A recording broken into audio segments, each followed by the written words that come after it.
Bonjour à tous, bienvenue dans une nouvelle vidéo. On se retrouve aujourd'hui sur ma chaîne Le Budget de Lulu. Aujourd'hui on se retrouve pour faire le bilan des semaines 1 et 2 du mois de février. Écoutez, c'est parti, on commence tout de suite. Hop, je vais vérifier la mise au point. Alors on commence avec l'enveloppe course, où dedans il me reste 73,40 €. J'ai utilisé 46,60 € pour faire des courses à Monoprix.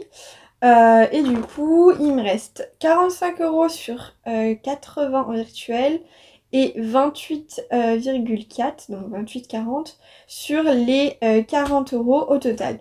Donc ce qu'on fait, c'est qu'on va venir enlever les 8,40 € dans cette enveloppe. Donc un billet de 5 et des petites pièces. Voilà. Je vais venir les poser juste là. Je ne sais pas si vous les voyez, mais dans tous les cas, je dézoomerai à la fin pour qu'on puisse mettre dans les économies. Il reste 20 €.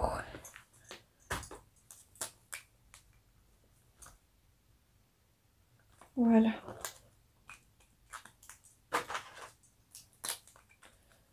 Économie. Moins 8,40 €.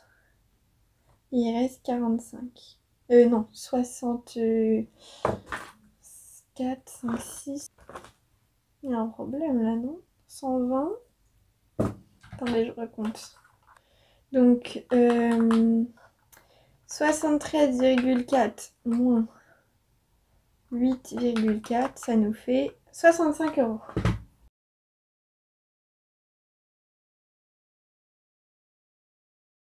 Parfait.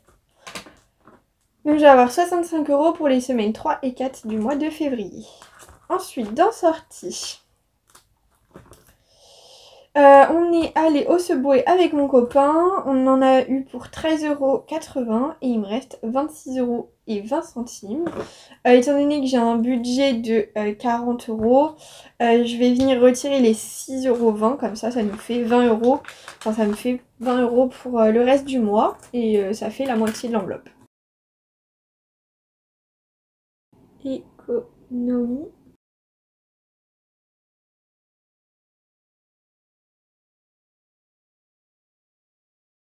Moins 6,20 €. Il reste 20 € dans l'enveloppe. Non. Bah non, j'ai déjà enlevé. Je vais laisser les 20 € quand même. Je l'ai fait instinctivement. Non, c'est bon, j'ai déjà enlevé. Hop. Ensuite, dans divers, j'ai été acheter des piles. Ça m'a coûté 5 € environ. Et du coup, il me reste 15 € dans l'enveloppe. Je vais venir retirer les 5 € étant donné qu'au début du mois, on a mis 20 €. Donc divisé par 2 pour les 2 premières semaines, ça fait 10 €. Il me reste bien... Attendez, hop. Il me reste bien 10 € pour les 3e et 4e semaines de février. C'est bien ça. Économie. Moins 5 €. Ça me fait un reste de 10 € pour les 3e et 4e semaines, comme je vous disais. Ensuite, on a l'enveloppe ivoire, mais voilà, elle a pas bougé. Enfin, j'ai 0 dedans, donc j'ai rien dépensé. Hop, alors, je vais prendre ma petite... Donc là, on a... Attendez, déjà, on va compter. On a 10 €, 12, 14, 15, 16, 17, 18, 19, 19,60 €. Et ben écoutez, ce qu'on va faire, c'est qu'on va venir mettre dans le classeur rose, dans les économies. Mais je vais venir garder 5 € de côté. Celui-là, je les mets de côté et ça, je mets dans mon enveloppe. Économie. Vous allez comprendre pourquoi juste après. Et c'est à la fin du mois, je vais venir reprendre ce qu'il y a dedans pour savoir si on peut redispatcher dans mes enveloppes, dans mes économies, tout ça. Mais je préfère laisser dans cette enveloppe au cas où j'ai besoin d'y toucher en prévention. Ce qu'on va faire, c'est qu'on va venir remplir le défi 24 semaines. On n'oublie pas. En janvier, j'avais pu faire qu'une seule semaine, donc j'espère que à la fin du mois, je vais pouvoir cocher 2 cases. Mais là, déjà, on va faire une case à 5 €.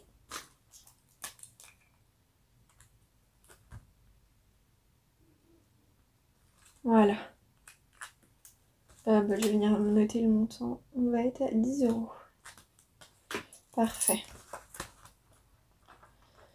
Je vais essayer d'échanger contre un billet, sinon je vais avoir beaucoup de pièces dans ce défi. Hop, que j'oublie pas de remettre ça. Et voilà. Et bien écoutez, ça va être une vidéo super rapide. Est-ce que je vous fais un petit tour dans les épargnes? Écoutez, il n'y a vraiment rien qu'à bouger. Donc ce que je vous propose, c'est qu'on fasse une vidéo plutôt rapide. Hein. Écoutez, ça sert à rien que je vous garde pour rien. Moi, j'ai passé une super semaine. J'ai bientôt les résultats. Hein. Normalement, là, ça devrait vraiment pas tarder. Je les aurai normalement la semaine prochaine pour les résultats des parcelles que j'ai passées en décembre. Donc oui, c'est super long à corriger, quasiment 2 mois, mais bon, c'est comme ça. Le temps qu'ils rentrent dans le système, que le système fasse toutes les moyennes, tout ça. En plus, cette année, le calcul des moyennes a changé. Il faut valider 10 dans toutes les matières et plus avoir 10 de moyenne générale. Par exemple, je sais pas si vous aviez 8 et 12, ça vous faisait 10, vous passez. Maintenant, vu que vous avez 8, vous passez pas dans la matière où vous avez eu 8, mais par contre, vous passez dans la matière où vous avez eu 12. Donc ce qui fait qu'il faut qu'il le vérifie tous les programmes, savoir si ça a bien calculé. Donc c'est pour ça que cette année, ça prend un petit peu plus de temps, mais bon. Dans tous les cas, chaque année, c'est autour de février. Bon, là, c'est un petit peu tard, mais bon.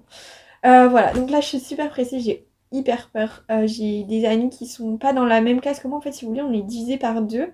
Ça s'appelle DD1 et DD2. Moi, je suis en DD2 et la DD1 a déjà eu quelques notes. Et ils ont eu une moyenne en droit administratif de 3. Ça me fait flipper. Je me dis comment c'est possible de laisser des étudiants avec 3 de moyenne. Enfin, j'arrive pas à comprendre que les profs ne se remettent pas en question. Parce que quand même, pour que la moyenne soit aussi basse, c'est normal qu'elle soit basse. Enfin, je veux dire, c'est quand même des études qui sont compliquées. Ils sont super exigeants, tu vois. C'est connu qu'ils sont super exigeants, les profs, en droit. Mais quand même, pour avoir une moyenne de 3, j'arrive pas à comprendre qu'ils se remettent pas en question et qu'ils augmentent pas les moyennes. Je sais pas, enfin, je veux dire, il n'y a pas tous les étudiants qui ont eu des sales notes. Enfin, je veux dire, j'arrive pas à comprendre. Donc bon, bref, ça me fait super flipper, moi, pour mes résultats. Mais bon, on croise les doigts. J'espère que je vais valider, même si je valide pas tout, le plus de matière possible. C'est tout ce que je veux. Et puis au moins qu'on se rapproche de la moyenne. Après, en fait, ce qu'il y a, c'est qu'avec leur calcul de moyenne, peu importe si on a plus de 10 ou pas, maintenant on s'en fiche, il faut juste avoir 10. Donc ce que je veux, c'est juste valider, avoir 10. Je m'en fous d'avoir 12, 14 ou 16. Je veux juste avoir 10 pour pouvoir valider et puis c'est tout. Bon, de toute façon, je vous tiendrai au courant quand j'aurai les résultats, mais bon, ça ne saurait tarder. Je suis flippée. Mais bon, c'est comme ça. J'ai pas envie de redoubler, on va dire. Parce que bon, j'ai déjà redoublé ma L1, j'ai pas envie de redoubler ma L2, même s'ils ont corsé l'admission en L3. Enfin, pour tout le monde, hein. D'ailleurs, c'est pareil pour les L1, L2 ou L3. Hein. Mais bon, c'est vrai que c'était déjà dur et c'est encore plus dur, quoi. Mais bon, écoutez, je crois que de toute façon, on est la seule université de droit à proposer les moyennes de 10 et pas la moyenne générale à 10. Mais bon, c'est comme ça. C'est la vie, de toute façon on ne peut rien y faire, donc voilà, mais je pense que cette année il va y avoir un fort taux de redoublants et de personnes qui se réorientent, hein, parce que malheureusement quand on redouble une fois, 2 fois, ça démoralise un petit peu. Bon, de toute façon je sais que si je redouble, si jamais je continuerai, mais bon c'est vrai qu'il faut s'accrocher quoi, c'est pas toujours facile, mais bon moi j'ai la chance moi de savoir ce que je veux faire et que ça me plaise vraiment, même s'il faut que j'y passe, je sais pas, 6 ans, j'y passerai 6 ans, tant pis, mais voilà, bon écoutez, sur ce, je croise les doigts, je vous tiens au courant, et puis moi je vous fais des gros bisous, j'espère que votre semaine s'est bien passée, et puis je vous dis à bientôt dans une prochaine vidéo.